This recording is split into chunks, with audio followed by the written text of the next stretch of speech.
Today is Friday, January 16th, 2026, and this is Read Through the Bible. And yesterday we left you with a cliffhanger. Yes. So Paul was in the temple trying to be killed by a Jewish mob, and the Roman tribune came down and he rescued him. And basically Paul said, hey, I'm a Hebrew, can I talk to these people? And he's going to talk with these people, defend himself basically by giving them his testimony. Yes. All right, verse 1 of chapter 22. Brothers and fathers, hear the defense that I now make before you. And when they heard that he was addressing them in the Hebrew language, they became even more quiet. And he said, I am a Jew, born in Tarsus in Cilicia, but brought up in this city, educated at the feet of Gamaliel, according to Gamaliel, we heard about in chapter 5. He was the one who calmed the Jews down. Yeah, had a great reputation of being the great teacher in Jerusalem. Mm-hmm. Educated at the feet of Gamaliel, according to the strict manner of the law of our fathers, being zealous for God, as all of you are this day. I persecuted this way to the death, binding and delivering to prison both men and women, as the high priest and the whole council of elders can bear me witness. From them I received letters to the brothers, and I journeyed toward Damascus to take those also who were there and bring them in bonds to Jerusalem to be punished. As I was on my way and drew near to Damascus, about noon, a great light from heaven suddenly shone around me. And I fell to the ground and heard a voice saying to me, Saul, Saul, why are you persecuting me? And I answered, Who are you, Lord? And he said to me, I am Jesus of Nazareth, whom you are persecuting. Now those who were with me saw the light but did not understand the voice or the one who was speaking to me. And I said, What shall I do, Lord? And the Lord said to me, Rise and go into Damascus, and there you will be told all that is appointed for you to do. And since I could not see because of the brightness of that light, I was led by the hand by those who were with me and came into Damascus. And one Ananias, a devout man according to the law, well spoken of by all the Jews who lived there, came to me and standing by me said to me, Brother Saul, receive your sight. And at that very hour I received my sight and saw him. And he said, The God of our fathers appointed you to know his will, to see the righteous one, and to hear a voice from his mouth. For you will be a witness for him to everyone of what you have seen and heard. And now, why do you wait? Rise, be baptized, wash away your sins, calling on his name. When I had returned to Jerusalem and was praying in the temple, I fell into a trance and saw him saying to me, Make haste and get out of Jerusalem quickly, because they will not accept your testimony about me. And I said, Lord, they themselves know that in one synagogue after another I imprisoned and beat those who believed in you. And when the blood of Stephen, your witness, was being shed, I myself was standing by and approving and watching over the garments of those who killed him. And he said to me, Go, for I will send you far away to the Gentiles. Yeah, and so as we've been reading the book of Acts, we see that that's what Paul did. Right. The church in Antioch sent him out, and he went on his first missionary journey and his second missionary journey, and now he's on his third missionary journey on his way to Jerusalem, perhaps even back to Antioch, but he never makes it to Antioch. Right, but this word where he says that God sent him to the Gentiles, they're going to turn. Yep, that's the trigger word. Up to this word, they listened to him. Then they raised their voice and said, Away with such a fellow from the earth. And so if we think that racism is an issue in our culture today, this is racism at its finest. Jews, at its worst. It's worst, yeah. But an example of it for sure, because the Jews hated the Gentiles, especially with the gospel going to the Gentiles, and they heard that. No way. Away with such a fellow from the earth, for he should not be allowed to live. And they were shouting and throwing off their cloaks and flinging dust into the air. And the tribune ordered him to be brought into the barracks, saying that he should be examined by flogging to find out why they were shouting against him like this. But when they stretched him out for the whips, Paul said to the centurion who was standing by, Is it lawful for you to flog a man who's a Roman citizen and uncondemned? And Paul, kind of almost humorous how he doesn't say, Stop doing this, I'm a Roman. He asks this question. Yeah, and he had been beaten before in Philippi, about being Right, a Roman same. citizen was super helpful for him. Yeah. And when the centurion heard this, he went to the tribune and said to him, "What are you about to do? For this man's a Roman citizen." So the tribune came and said to him, "Tell me, are you a Roman citizen?" He said, "Yes." The tribune answered, "I bought this citizenship for a large sum." Paul said, "But I'm a citizen by birth." So those who were about to examine him withdrew from him immediately, and the tribune also was afraid, for he realized that Paul was a Roman citizen and that he had bound him. There must have been punishment for unjustly binding Right. or accusing Roman citizens. Yep. Verse 30, but on the next day, desiring to know the real reason why he was being accused by the Jews, he unbound him, and commanded the chief priests and all the council to meet, and he brought Paul down and set him before them.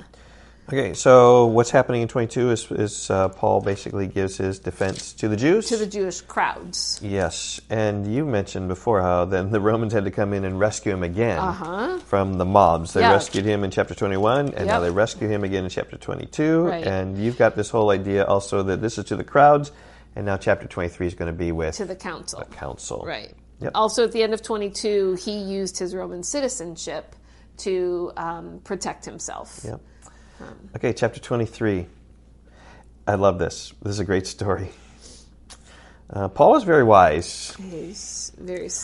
And looking intently at the council, Paul said, "Brothers, I have lived my life before God in all good conscience up to this day." And the high priest Ananias commanded those who stood by him to strike him on the mouth. Then Paul said to him, "God is going to strike you, you whitewashed wall. Are you sitting to judge me according to the law, and yet contrary to the law you order me to be struck?" Those who stood by said, "Would you revile God's high priest?" Paul said, "I did not know, brothers, that he was high priest. For it is written, you shall not speak evil of a ruler of your people." He just knew the scriptures really well. I do think it's interesting. There are probably some on this council who Paul knew very well Yes. when he was a Pharisee in Jerusalem, Yep. practicing Judaism. Yep. Although this is many years It is later. many years later, but there could be some. Yep. Verse 6, now when Paul perceived that one part were Sadducees and the other Pharisees, he knows very well the differences between them. Yes, he did. He cried out in the council, "Brothers, I am a Pharisee, a son of Pharisees. It is with respect to the hope and the resurrection of the dead that I am on trial." And when he had said this, a dissension arose between the Pharisees and the Sadducees, and the assembly was divided. For the Sadducees say that there is no resurrection, nor angel, nor spirit, but the Pharisees acknowledge them all. And a great clamor arose, and some of the scribes of the Pharisees' party stood up and contended sharply. "We find nothing wrong in this man. If it is a spirit, what if a spirit or an angel spoke to him?" And so that's also the Sadducees don't believe angel or spirit. They don't believe resurrection. And they're like, "Oh, the resurrection, maybe an angel or spirit." Like, it's all provoking. Yeah, That's they're what it was. totally fighting with each other. And when the dissension became violent, the tribune, afraid that Paul would be torn to pieces by them, commanded the soldiers to go down and take him away from them by force and bring him into the barracks. The Romans saved him a third time. Yep, the following night the Lord stood by him and said, "Take courage, for as you have testified to the facts about me in Jerusalem, so you must testify also in Rome." This comes back to chapter 19, verse 21. After these events, Paul resolved in the Spirit to go through Macedonia and Achaia and go to Jerusalem, saying, "After I've been there, I must also go to Rome." The Lord said, "You're going to go to Rome. Don't worry. You're okay. Take courage." When it was day, the Jews made a plot and bound themselves by an oath neither to eat nor drink till they had killed Paul. We're pretty serious about this. There were more than 40 who made this conspiracy. They went to the chief priests and elders and said, "We have strictly bound ourselves by an oath to taste no food till we have killed Paul. Now therefore you, along with the council, give notice to the tribune to bring him down to you, as though you were going to determine his case more exactly. And we are ready to kill him before he comes near." Now, the son of Paul's sister heard of their ambush. This would be his nephew, right? Right, yeah. So he went and entered the barracks and told Paul. Paul called one of the centurions and said, "Take this young man to the tribune, for he has something to tell you." So he took him and brought him to the tribune and said, "Paul, the prisoner, called me and asked me to bring you this young man to you, and he has something to say to you." The tribune took him by the hand and, going aside, asked him privately, "What is it that you have to tell me?" He said, "The Jews have agreed to ask you to bring Paul down to the council tomorrow, as though they're going to inquire somewhat more closely about him. But do not be persuaded by them, for more than 40 of their men are lying in ambush for him, who have bound themselves by an oath neither to eat nor drink until they have killed him. And now they are ready, waiting for your consent." So the tribune dismissed the young man, charging him, "Tell no one that you've informed me of these things." Oh, the nephew really put himself on the did. line there. He He did. was in great A danger. young man with courage. Yeah. Verse 23, "Then he called 2 of the centurions and said, 'Get ready 200 soldiers with 70 horsemen and 200 spearmen to go as far as Caesarea at the 3rd hour of the night. Also, provide mounts for Paul to ride and bring him safely to Felix the governor.' And he wrote a letter to this effect." So here in the middle of the night, the tribune organizes 200 soldiers and 70 horsemen and 200 spearmen to escort Paul in the middle of the night to Caesarea. It's amazing. 470 people going to protect him. Yeah. I think that will protect him against 40 who are going to ambush him. I think so. And so here's the letter. It says, "Claudius Lysias, to His Excellency, the Governor Felix, greetings. This man was seized by the Jews and was about to be killed by them when I came upon them with the soldiers and rescued him, having learned that he was a Roman citizen. And desiring to know the charge for which they were accusing him, I brought him down to their council. I found that he was being accused about questions of their law, but charged with nothing deserving death or imprisonment. And when it was disclosed to me that there would be a plot against this man, I sent him to you at once, ordering his accusers to state before you what they have against him." And this is going to help Paul because this is in a foreign land, whatever, Roman-controlled land rather than Jerusalem. Not in Jerusalem, yeah. Where there's lots of Jews, and the Jews have to go to this place that's more protected. Mm-hmm. Verse 31, "So the soldiers, according to their instructions, took Paul and brought him by night to Antipatris.